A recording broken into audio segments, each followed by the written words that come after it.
चाणक्य से किसी भक्त ने प्रश्न पूछा है कि वो कौन सी आग है, वे कौन से लोग हैं जो बिना अग्नि के भी जलते रहते हैं। चाणक्य ने कहा है 6 प्रकार के लोग संसार में बिना आग के जलते रहते हैं। कौन कौन है वे लोग? कुग्राम बासा, कुलहीन सेवा, कुभोजनम, क्रोधमुखी च भार्या, पुत्रस्य मूर्खः, विधवा च कन्या, बिना खडे प्रदहन्ति कायं, बिना खडे प्रदहन्ति कायं। बड़ी मार्मिक पंक्तियां हैं, नीति शास्त्र का ये श्लोक है। चाणक्य कहते हैं एक तो वे लोग जिनका निवास कुग्राम में, बुरे लोगों के गांव में जिनका घर है, दुष्टों के गांव में जिनको रहना पड़ता है, वे लोग बिना आग के निरंतर जलते रहते हैं। इसलिए जब तुम घर बनाते हो तो आसपास के लोगों का पता लगा लेते हो किस तरह के लोग, क्योंकि आसपास में अगर गलत लोग हैं, आप सज्जन हैं, शाकाहारी हैं, पड़ोस में ऐसे लोग हैं जो मुर्गी पालते हैं, मुर्गी खाते हैं, बकरी खाते हैं, बकरी पालते हैं, तो तुम सोचते हो इनके पड़ोस रहना ठीक नहीं है। मुर्गी खाएंगे, मुर्गी की टांग और मुर्गी की चोंच तुम्हारे घर की तरफ पक्खन उड़ा देगा, कुछ कहोगे तो लाठी लेकर लड़ने आ जाएगा। बहुत से साधु संत भी ऐसे गलत जगहों पर आश्रम नहीं बनाना चाहते, और आश्रम बन गया है तो बेच करके दूर जाना चाहते, क्योंकि दुष्टों के गांव में शांति नहीं मिल सकती। जिस गांव में लट्ठबाजी चल रही है, जिस गांव में बात बात में लड़ाई झगड़ा, गुस्सा, क्रोध, गाली गलौज, मार पीट, रिपोर्ट, थाना कचहरी, सब खिचड़ी पक रही है, जिस गांव के लोग एक दूसरे को गिराने में ही लगे रहते हैं, जिस गांव के लोग ऐसे प्रपंची हैं, तुम्हारा मकान क्यों बन गया, इस बात की चिंता में लगे हैं कि इनका मकान गिराया कैसे जाए, हमारा क्यों नहीं बना, इस बात की चिंता नहीं है। तुम्हारा क्यों बन गया, इस बात की चिंता ज़्यादा है। और तुम्हारा बना हुआ मकान गिराने के लिए कोशिश में लग जाते हैं लोग। ऐसा गांव दुष्टों का गांव है, जिस गांव के लोग दूसरों की उन्नति को देखना नहीं चाहते, प्रगति को देखना नहीं चाहते हैं, तुम्हारी सुख सुविधा को देखना नहीं चाहते हैं, और तुम्हें धनवान देखना नहीं चाहते हैं, ऐसा दुष्टों का गांव। जिस गांव का खान पान पूरा बिगड़ा हुआ है, जिस गांव का रहन सहन बिगड़ा हुआ है, जिस गांव की स्त्रियां सुपर्णखा बनकर घूम रही हैं, और जिस गांव की लड़कियां हीरोइन बनकर घूम रही, छछुंदर बनकर, और जिस गांव के लड़के मजनू बनकर इधर उधर चक्कर काट रहे हैं, और जिस गांव में कोई चरित्र का स्थान नहीं है, ऐसे गांव में रहने वाले लोग बिना आग के रात दिन दुख में जलते रहते हैं, रात दिन दुख में जलते रहते हैं। जय। कुग्राम बासा, कुलहीन सेवा, कुभोजनम, क्रोधमुखी च भार्या। और कुलहीन सेवा, ऐसे लोगों की सेवा करना पड़ रहा है मजबूरी में,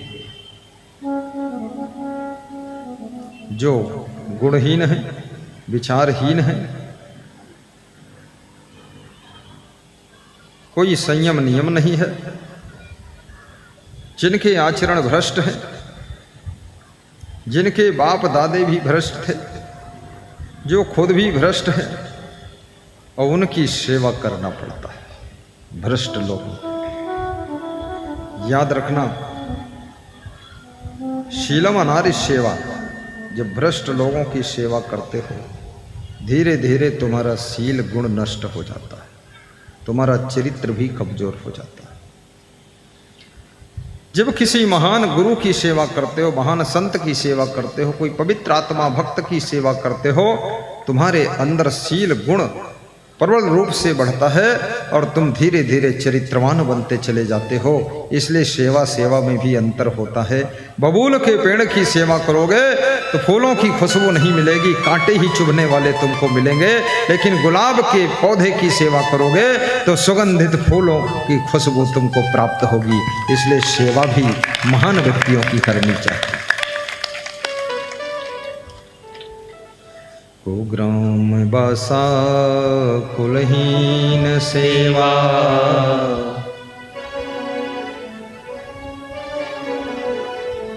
महान गुरु की सेवा करो, गौ माता की सेवा करो, देश सेवा करो, गरीबों की भी सेवा करो, चिड़ियों की सेवा करो, पशु पक्षियों की भी सेवा करो। सेवक बन करके रहो। ये संसार सेवा करने वालों के लिए स्वर्ग है। राजनीति में प्रवेश करो, धंधा के लिए नहीं, देश सेवा के लिए। ईमानदारी, वफादारी, जिम्मेदारी से काम करो।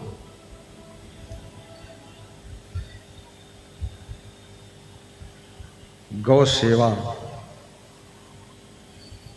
से बहुत बड़ा पुण्य मिलता है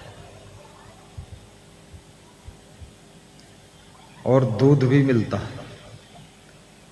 और गधी की सेवा से दूध भी नहीं मिलता है और 4 लात खाने को मिलती है। इसलिए गौ सेवा करो। गधी को मारो मत, लेकिन ज़्यादा उसके चक्कर में भी मत पड़ो। वैराग्यवान गुरु की सेवा करो, उससे ज्ञान मिलता है, भक्ति प्रफुल्ल होती है, आशीर्वाद मिलता है। आज सुबह प्रातः पद यात्रा में हम जा रहे थे। हमारे महान भक्त श्री विनोद शाह सिंहेश्वर वाले साथ में थे, तो बता रहे थे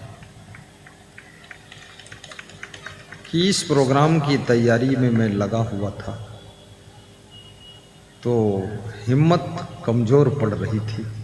तो एक महात्मा के पास गए और महात्मा से आशीर्वाद लिया। तो उन्होंने कहा, मैं असंग देव को जानता हूँ और जाओ, इस आश्रम का, इस कुटिया का, इस तपोभूमि का आशीर्वाद है, कार्यक्रम तुम्हारा सफल हो जाएगा। और 3-4 लोग इसमें दौड़ धूप करोगे, फिर सहयोग सबका मिल जाएगा। ये महात्मा है, बड़े उदार महात्मा है। अब इनके पास गए, इनके चरण छुआ, इनको नमन वंदन किया, इनका आशीर्वाद लिया। अब ये कोई शराबी के पास अगर चले जाते और चरण छूते और आशीर्वाद मांगते तो एक बोतल इनको भी दे देता, और क्या आशीर्वाद देगा।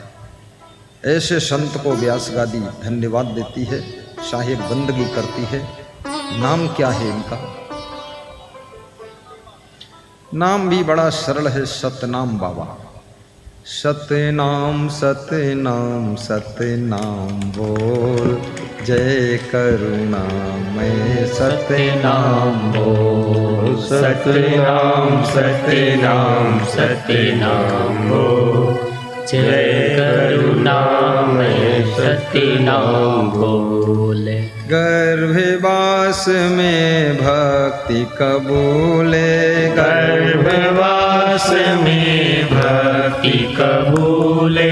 बाहर आकर उसको भूले, बाहर आकर उसको भूले। पापों की गठरी जल्दी खोल। सत्यनाम सत्यनाम सत्यनाम बोल।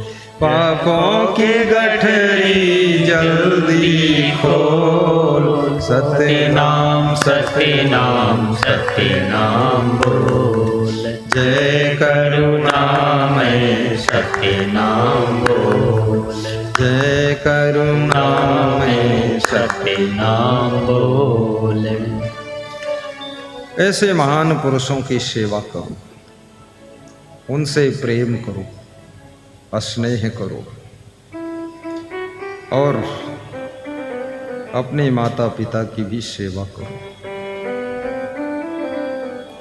सवेरे कहीं जाओ तो सबसे पहले माता पिता का आशीर्वाद लेकर के तब जाओ, सफलता मिलेगी। कोई स्त्री मायके को जब जाए, पति के पैर छूकर प्रसन्न होकर पति की आज्ञा लेकर जाए। कल एक माता जी भजन गा रही थी, बहुत अच्छा भजन गा रही थी कि पति की आज्ञा लेकर जाना कहीं बाहर, ऐसा सुना रही थी। उसका भजन मैं पीछे से सुन रहा था, बहुत अच्छा लग रहा था। और युग चाहे जितना बदल जाए, दुनिया बदल जाए, लेकिन रिश्तों के जो नियम है, मर्यादा है, उसको टूटने मत देना। कुलहीन सेवा, गौ माता की भी सेवा करना, वृद्धाश्रम बनाने की जरूरत न पड़े। एक एक गाय को पाल लीजिए, दो दो गाय पालिए, भैंस भी पालिए, 2 गाय हो 4 भैंस हो, दूध बेचिए भी और दूध खाइए भी, और मेहमानों को भी दूध खिलाइए, और दूध का घी बनाइए और घी भी बेचिए। दूध बेचना, घी बेचना बुरा नहीं है। एक दूध बेचने वाले से मैंने पूछा, तुम दूध में पानी मिलाते हो कि नहीं मिलाते? तो उसने कहा, मैं दूध में पानी थोड़ा मिलाता हूँ। तो क्यों मिलाते हो? बोला, दूध इतना डार्क है, इतना गाढ़ा है कि लोगों का डाइजेशन खराब हो जाता है इसलिए थोड़ा पानी मिला देता हूँ। अगर दूध बेचने वाला थोड़ा पानी भी मिला देता तो बुरा नहीं है, पानी जहर नहीं है, क्योंकि उसको माइलेज नहीं आ रहा है, भैंस के ऊपर खर्चा ज़्यादा हो रहा है, तो थोड़ा पानी मिलाकर बेच देता है। इसको बुरा मत मानना, क्योंकि पानी मिलाने से स्वास्थ्य खराब नहीं होगा। डीजल पेट्रोल मिला दे दूध में तो गड़बड़ हो जाएगा, तो पानी मिलाने से स्वास्थ्य खराब नहीं होगा और कुछ उसको मिल जाएगा, उसके बच्चे पल जाएंगे। क्योंकि जिसमें फायदा नहीं होता, बचत नहीं होती, वो कार्य मनुष्य करता नहीं। इसलिए थोड़ा बचत भी होना चाहिए। और व्यास गादी ये भी निवेदन करेगी कि हर घर में माताओं बहनों का आदर रखिए, इनको गाली मत दीजिए। गाली देने से आपके घर की लक्ष्मी रूठ कर चली जाती है, आपके घर में दरिद्र आकर के बैठ जाता है, फिर उस दरिद्र को भगाने में बहुत समय लग जाता है और बहुत समय तक गरीबी भोगना पड़ता है। इसलिए माताओं बहनों को कभी गाली नहीं देना चाहिए। किसी स्त्री को गाली देने से उस पुरुष का भाग्य फूट जाता है, क्योंकि स्त्री का दूसरा नाम लक्ष्मी भी है, और लक्ष्मी को तुम गाली दे रहे हो तो आपके घर में लक्ष्मी टिकने वाली नहीं है। इसलिए ये जो नारियां बैठी हैं, ये लक्ष्मी का रूप होती है, इनको गाली मत दिया करो, कभी कभी क्षमा कर दिया करो, भूल चूक हो जाती है। अभी हमारे पास में बनारस के संजय प्रभु आए, बोले गुरुजी भूल हो जाती, गलती हो जाती है, क्षमा करना। हमने कहा नहीं, तुम हमारे नियम का पालन करते हो, कोई भूल नहीं, गलती नहीं, खुश रहो। कितने बजे जाना है? बोले 3:45 बजे जाना है। मैंने सुनील भारती को बुलाया कि इनको जाना है, कुछ दक्षिणा उछिणा दे देना, किराया भाड़ा हो जाए। तो उन्होंने कहा सम्मान के साथ हम विदा करेंगे। तो हम खुश हो गए और सम्मान के साथ विदा। देखिए गंभरिया से भक्त उधर मुड़कर देखिए, ये गंभरिया के भक्त यहाँ सेवा के लिए आए हैं। इनका और कोई स्वार्थ नहीं है। गैस एजेंसी के मालिक हैं, पेट्रोल पंप के मालिक बनने वाले थे, तो हमने बनने नहीं दिया है, अगले साल बन जाएंगे। और ये वहां से सेवा करने आए हैं। बहुत बड़ी बात है, कितनी श्रद्धा है। इन्होंने अपनी पत्नी से छुट्टी मांग लिया। याद रखना, 1-2 दिन के लिए जाना हो तो कोई बात नहीं, लेकिन लंबे समय तक सेवा के लिए जाना हो तो अपनी पत्नी से छुट्टी जरूर मांगना चाहिए। और मायके में जाना है 10 दिन के लिए तो पति से छुट्टी मांग कर जाओ, क्योंकि ये रिश्ते ऐसे हैं जिसमें पत्नी का मालिक पति होता है और पति का मालिक पत्नी होती है। दोनों जीवन संगी होते हैं, एक दूसरे का अधिकार दोनों के हाथ में होता है। इसलिए दोनों को दोनों से छुट्टी लेकर ही जाना चाहिए, तो घर में किसी प्रकार की समस्या पैदा नहीं हो। छुट्टी लेना चाहिए। सेवा के लिए आए। सेवा बहुत बड़ी चीज है। मैं गुजरात में देखता हूं, वहां पर हर जिले में बहुत से वृद्धाश्रम, लेकिन बिहार में मैं देखता हूं वृद्धाश्रम ना के बराबर। भले ही बिहार में लोग थोड़ा गुस्सा तो करते हैं यहाँ लोग, लेकिन प्रेम भी बहुत है। बिहार के लोग रोते भी बहुत हैं। अभी कोई अगर करुणा भरा भजन गाने लग जाए तो बिहार के सभी लोगों की आंखें डबडबा जाएंगी। ये बिहार करुणा से भरा हुआ बिहार है, ममता से भरा हुआ बिहार है, प्रेम से भरा हुआ बिहार है और आंसुओं से डूबा हुआ बिहार है। आंसुओं में डूबा हुआ बिहार। यहां वृद्धाश्रम नहीं है, ये बड़ी अच्छी बात, क्योंकि हर व्यक्ति अपने अपने वृद्ध की सेवा अपने अपने घर में कर लेता है। और अपने अपने वृद्धों की सेवा अपने अपने घर में कर लो तो संसार स्वर्ग है। और अपने अपने घर के बूढ़ों को उठाकर वृद्धाश्रम में डाल दो तो जिंदगी नरक है, क्योंकि एक दिन तुम बूढ़े होगे, तुम भी वहीं डाले जाओगे। इससे अच्छा है ऐसी परंपरा बनाइए कि अपने घर के बूढ़ों को अपने घर में ही खीर पूड़ी खिलाइए। होली दिवाली में उनको पूजा करिए और माला पहनाइए, हाथ जोड़कर आशीर्वाद दीजिए। बोलिए सदगुरु भगवान की जय। अपने अपने माता पिता गुरुदेव की जय। जय जय जय जय। साहेब बंदे में गुरुदेव तुम्हारी जय जय हो। गुरुदेव तुम्हारी जय जय हो। हे क्षमा तुम्हारी जय जय हो। हे क्षमा तुम्हारी जय जय हो।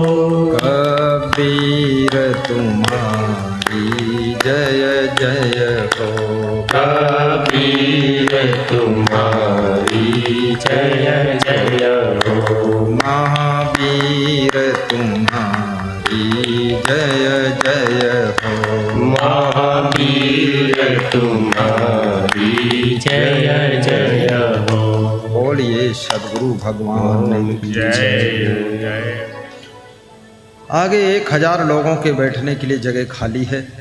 जो माताएं बहनें पुरुष बंधु आगे आना चाहें आ जाएं। बहुत सुंदर जगह बिछौना बिछा हुआ है, बैठ भी सकते हैं, लेट भी सकते हैं, करवट लेकर दर्शन भी कर सकते हैं। आइए, आगे बहुत जगह है। ये कुंभ मेला जैसा लगा हुआ है, लगता है प्रयागराज का कुंभ मेला आ गया है। बड़ी श्रद्धा है, बड़ी बहार है, होली का त्योहार है। होली के उपलक्ष्य में ये आयोजन होगा। अभी होली के बारे में भी बताऊंगा मैं। यहाँ कोई अगरबत्ती जला रहा है, कृपया अगरबत्ती बुझा दे। कहीं से अगरबत्ती की खुशबू आ रही है,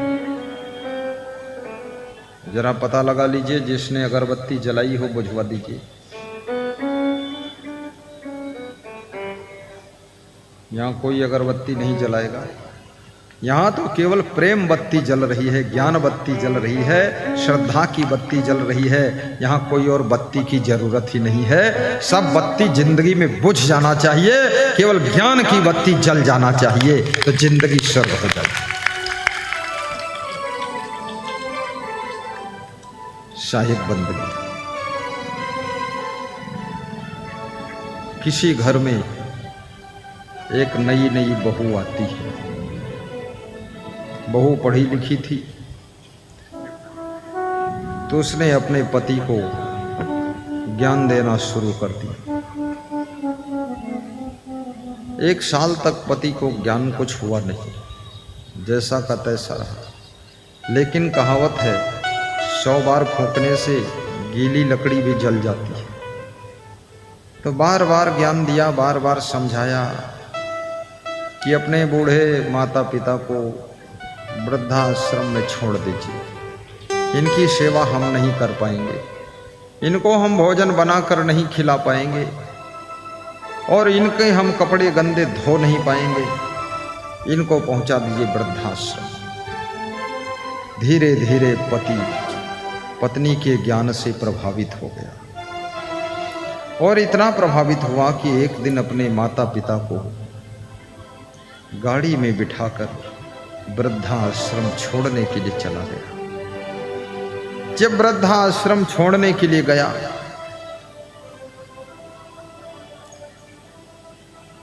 तो माता पिता पूछ रहे थे, बेटा कहाँ लिए जा रहे हो? बेटे ने कहा, जहां मेरी पत्नी की आज्ञा है वहां लिए जा रहा हूं।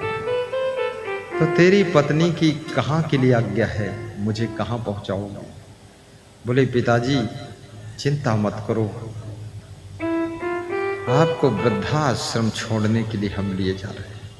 मुझको वृद्धाश्रम में छोड़ोगे? मैं तो जी रहा हूं तुम्हारे लिए, सांस ले रहा हूं तुम्हारे लिए, तुमको सुबह शाम देख लेता हूं, मन खुश हो जाता है। वृद्धाश्रम में तुमको देखने को कहां पाऊंगा?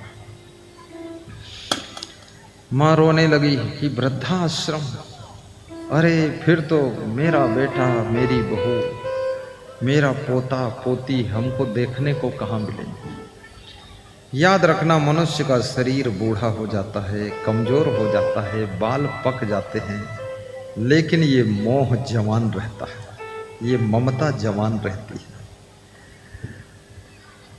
बेटे और बहू बूढ़े सास ससुर को, बूढ़े माता पिता को देखना चाहते हैं कि नहीं देखना चाहते हैं, ये जिंदगी का सबसे जटिल सवाल खड़ा हो चुका है। लेकिन बूढ़े माँ बाप की बूढ़ी आंखें वह अपने बेटे बहू को निहार कर देखना चाहती है। इसी का नाम ममता है। जिनसे तुम ममता करते हो, जिनसे तुम मोह करते हो, जरा टटोल कर देखो, क्या उनको तुम्हारे से कोई ममता है? तुम्हारे लिए जगह नहीं बची है। तुम कहां मोह में जल रहे हो, दुखी हो। ममता तू न गई मेरे मन से, ममता तू न गई मेरे मन से, ममता तू न गई मेरे मन से, ममता तू न गई मेरे मन से। बहुत कठिन है। लोहे की जंजीर तोड़ना आसान है, रस्से को तोड़ना आसान है, जेल से कूदकर भाग जाना आसान है, लेकिन ममता की हथकड़ी बेड़ियों से छूटना टूटना बहुत कठिन है। ये ममता का बंधन, बड़े बड़े कलेक्टर बैरिस्टर सब टमाटर हो जाते हैं। ये ममता रुलाती है, छूट नहीं पाते। कोई पोता की ममता में बंध जाता है, कोई बहू की ममता में बंध जाता है, कोई बेटे की ममता में, कोई पोते की ममता में, कोई अपनी पत्नी की ममता में, कोई पति की ममता में, कोई अरे पड़ोसी स्त्री की ममता में फंस गए लोग कहीं न कहीं बंधे रहते हैं और रोते रहते हैं, उसी में पड़े रहते हैं, जूते खाते रहते हैं, तमाशा देखते रहते हैं और चिल्लाते भी रहते हैं कि अब घर में मन नहीं लगता है, लेकिन ममता बांध कर घर ही में रहने देती है। ममता तू न गई मेरे मन। कितने लोग जोश खरोश में साधु बन गए और साधु बन करके कुटिया में आड़ में बैठकर रोते हैं, सिसक सिसक कर। घर की याद आ रही, अरे लंगोटी बांध दिया फिर भी घर की याद आ रही। और कितने लोग जोश में घर से भाग गए, बोले अब कभी नहीं आऊंगा, और उसके बाद ममता उनको लाकर फिर घर में बिठाती है। फिर वही रोते हैं बैठकर। ये ममता साधारण नहीं है। जो आसक्ति प्रबल होए जानत रोक न जाए, बहुत काल साधन करे होए सुवस्था आए। पारख दृष्टि प्रबल जब सत्संगत यति जोर, रात दिना चिंतन करे तब पावे कहूँ ठोर।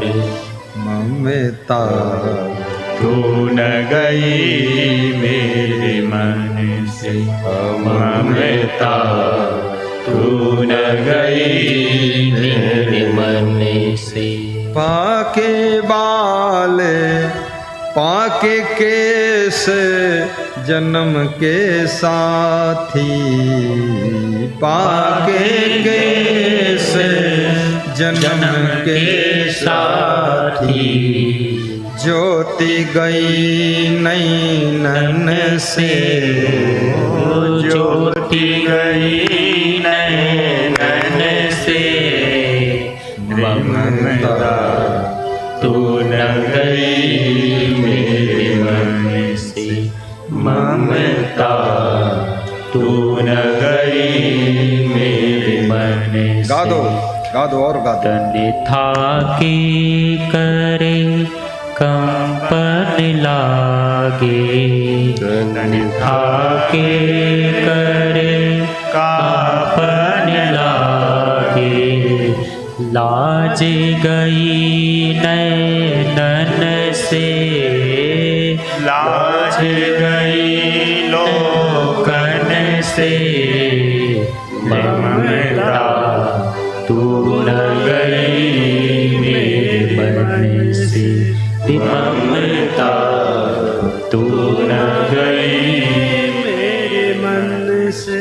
श्रवण बचन ना सुनते कहो के, श्रवण वचन ना सुनते कहो के। बल गए सब इंद्रियन से, बल गए सब इंद्रियन से। टूटे वचन दसन नहीं आवते, टूटे दसन वचन नहीं आवते। शोभा मुखन से, शोभा मुखन से। रे ममता तू न गई मेरे मन से, रे ममता तू न गई मेरे मन से।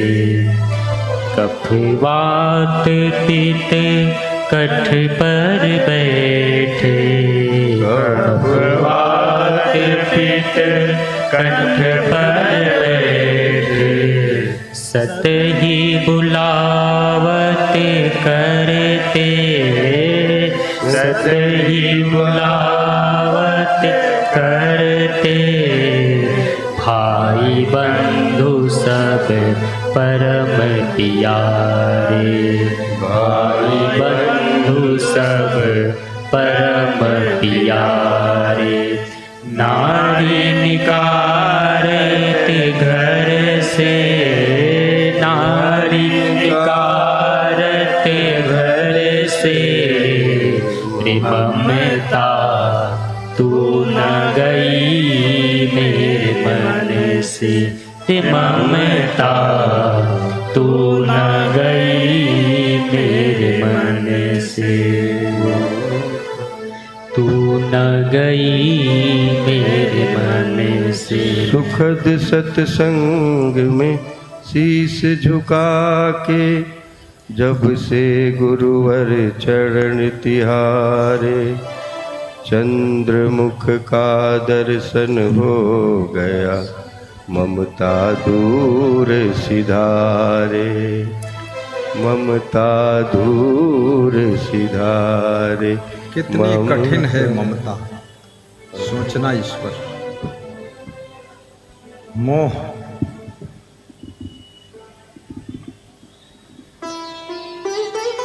सकल व्याधिन कर मूला, जहिते पुण्य उपजय बहु सूला।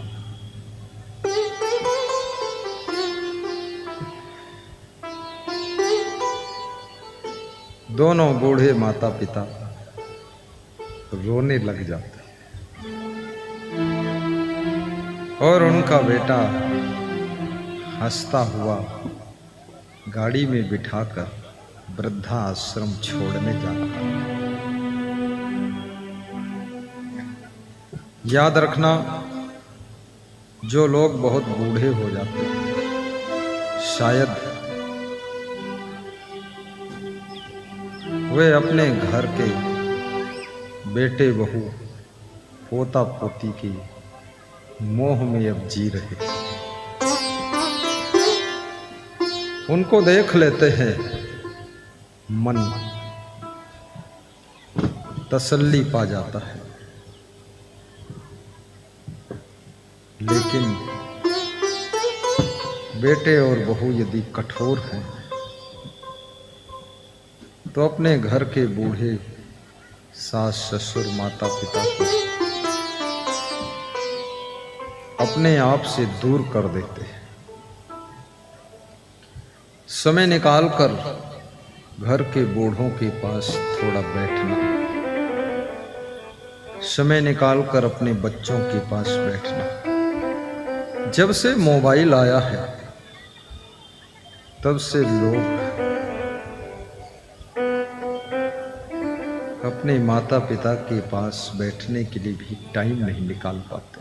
जो थोड़ा टाइम बचता था वो मोबाइल में वेस्टेज हो जाता।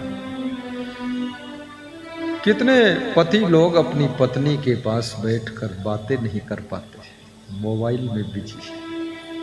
कितनी स्त्रियां भी पति के पास बैठ नहीं पाती, मोबाइल देखती रहती। पति का मन होता है मेरी पत्नी मेरे पास थोड़ा बैठे तो अच्छा है। पत्नी सोचती है मेरा पति मेरे पास आए बातें करे अच्छा है। लेकिन थोड़ा समय बचता था वो भी मोबाइल में खर्च हो। मनुष्य को खुश रहने के लिए प्रेम चाहिए। आपके घर में कितना ही धन हो, कितना ही सामान हो, कितनी गाड़ियां हो, लेकिन प्रेम के बिना तुम्हारा मन खुश नहीं होता। हर पति रात दिन घोड़े की तरह दौड़ता है, बहुत मेहनत करता है,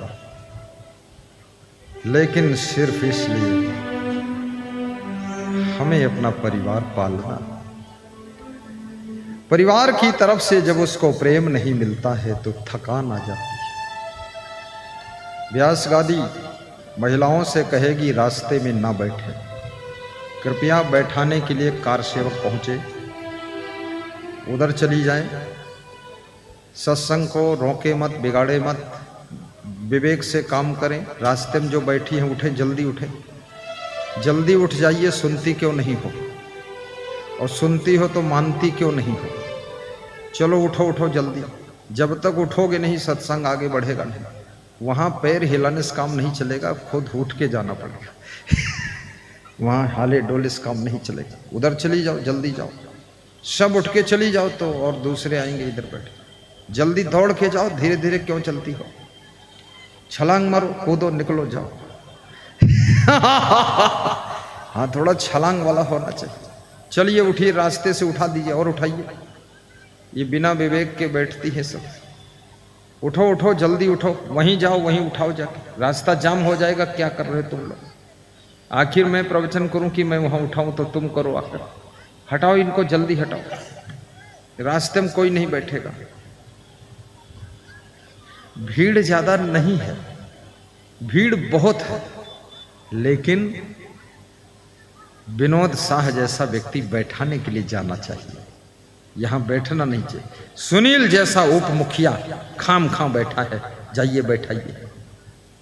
कोई मार्गदर्शन करने वाला तो होना चाहिए। और कौन है?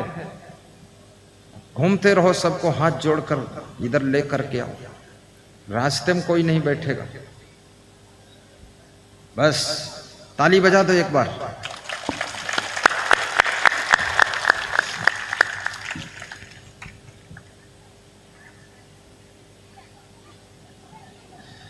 बेटा अपनी माता पिता अरे बिल्ली बोल रही है, क्या बोल रही हो? पत्नी का फोन आ जाए तो पति का दिल कांप जाता है, ना खतरनाक मामला है। और कितनी स्त्रियों ने अपने पति को इतना धमका के रखा है कि माघ की ठंडी में भी पसीना छूटता है उसका। बहुत डरे हुए हैं पति लोग।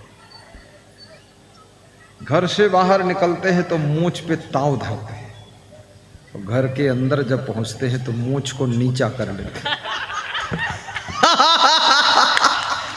सब सिलेंडर, हाँ गैस सिलेंडर नहीं, खुद सिलेंडर। बहुत खतरा है। लेकिन ऐसी पत्नियों को सुख नहीं मिलता जो अपने पतियों को बहुत प्रताड़ित करती, बहुत दुख देती। उनको कभी सुख नहीं मिलता। इसलिए पति को आदर के साथ रखना चाहिए। यदि तुम लक्ष्मी हो तो पति तुम्हारे लिए, पति को भगवान का भी स्थान दिया गया है गृहस्थ आश्रम में। ये पति का दर्जा कोई साधारण थोड़े है। और पतियों को भी अपनी अपनी गरिमा में रहना चाहिए। शराब पीना, जुआ खेलना, ताश खेलना, व्यभिचार करना, ये तो पति का पतन है, ये पति का धर्म नहीं। आप अपनी महिमा में रहो। पत्नी का फोन आ गया रास्ते। पत्नी कहती है, अपने माता पिता को वृद्धाश्रम में छोड़ दिया। बोले छोड़ दिया। 5 किलोमीटर लौट आया हूं, रास्ते में हूं, थोड़ी देर में पहुंच रहा हूं। अरे तो क्या अपने माता पिता को ये तुमने बता दिया है कि जीवन में दोबारा घर वापस नहीं आएंगे? ये बोल दिया कि नहीं? वहीं रहेगा। तो बेटा बोला, इतना कठोर नहीं बोला हूं, छोड़ दिया हूं, चला आया। पत्नी ने कहा, वापस लौटो और जाओ अपने माता पिता को बोल कर आओ, अन्यथा 1 महीने बाद वो फिर आ जाएंगे। आज्ञाकारी पति था, वापस लौट गया।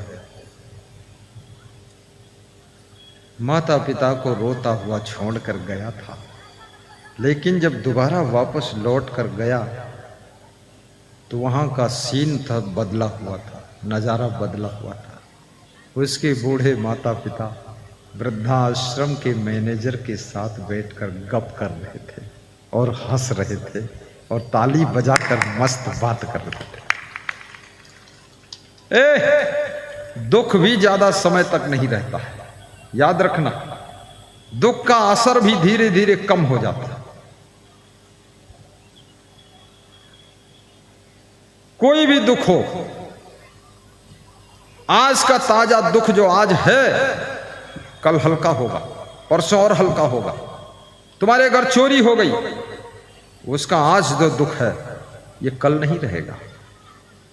1 महीने बाद ये दुख कम हो जाएगा, 1 साल बाद ये दुख भूल जाएगा। ये दुख और सुख दोनों भूल जाते हैं।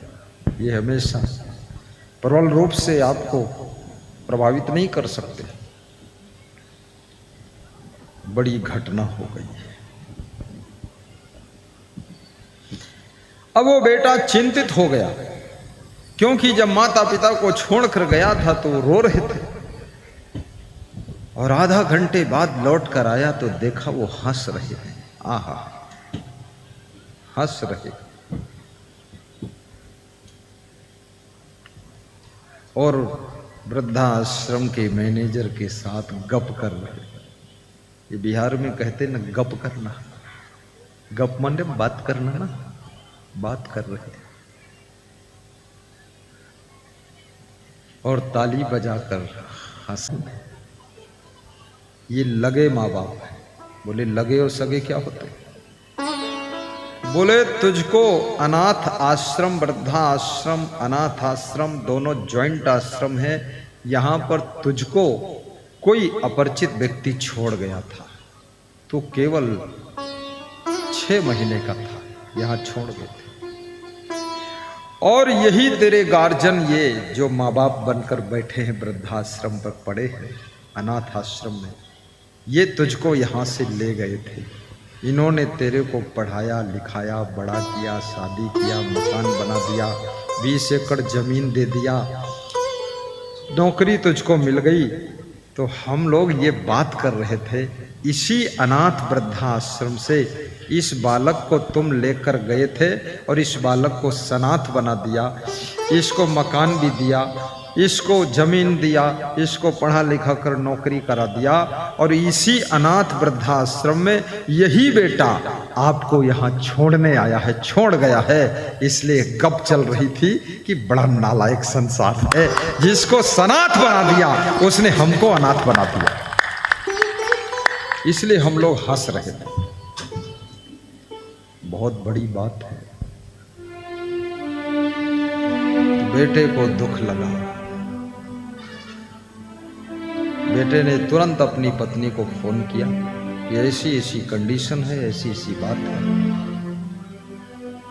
अनाथ तो मैं था, 6 महीने का था, कोई छोड़ गया था अनाथ आश्रम में। यही माँ बाप मेरे बन गए, पालन पोषण किया, बड़ा किया। 30 साल उम्र हो गई, तू बहू बनकर आ गई। मैं तो बचपन में ही मर जाता, कोई पालता पोसता नहीं तो क्या होता।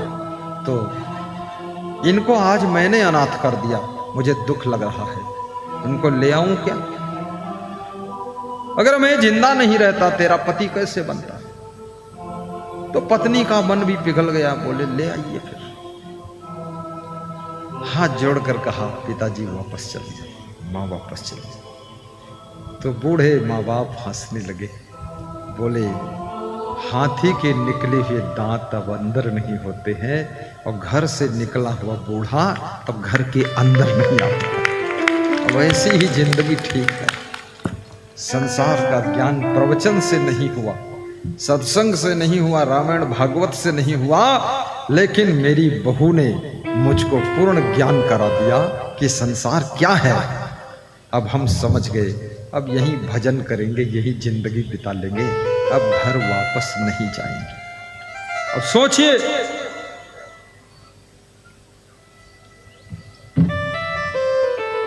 कितना बड़ा पाप लगेगा उनको, जो अपने बूढ़े माँ बाप को, बूढ़े सास ससुर को इस तरह से सताते हैं, दुख देते हैं। व्यास गादी निवेदन करेगी, व्यास गादी निवेदन कर रही है।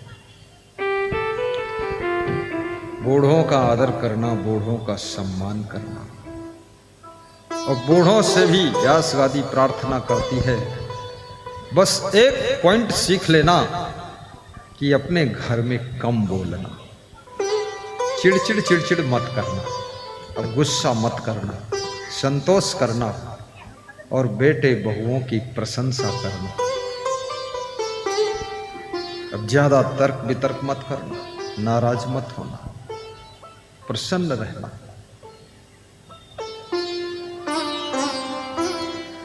कभी कभी हर बूढ़े को कहना चाहिए कि मेरा बेटा अच्छा है, और तब कहना चाहिए जब बेटा भी सुन रहा हो।